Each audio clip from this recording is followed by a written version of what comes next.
Bir iskambil falında çıkmıştık birbirimize. O güzel kupa kızıydı, sinek valesiydim bense. Gece yarısı o perşembe rastladım köprü üstünde.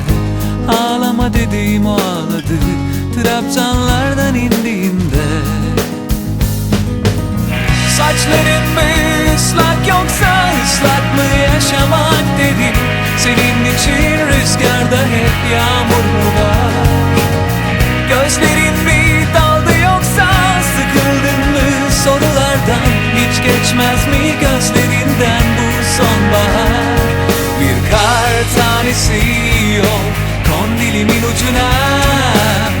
Bir kar tanesi her yazında. Bir kar tanesi yol kondilimin ucuna. Bir kar tanesi her yazında.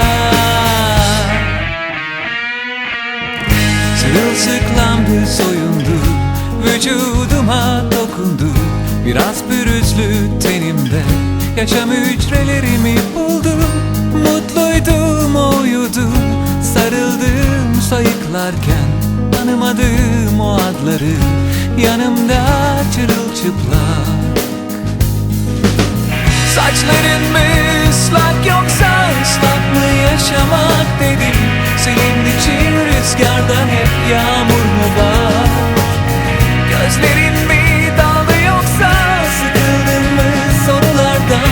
Hiç geçmez mi gözlerinden bu sonbahar? Bir kar tanesi yol kondilimin ucuna. Bir kar tanesi her yazında. Bir kar tanesi yol kondilimin ucuna. Bir kar tanesi her yazında. Rüyamda gururluydum, biliyordum diyordum. İnanmak lazımmış meğer İskambil fallarına. Uyandım, baka kaldım, hayali bir parmağın bıraktığı yazıya, pencere camının buğusuna. Hoşça kal.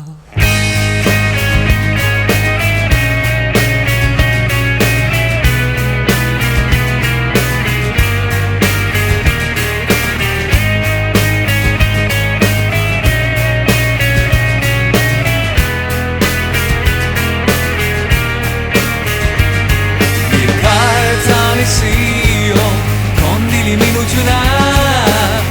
Bir kar tanesi her yazında.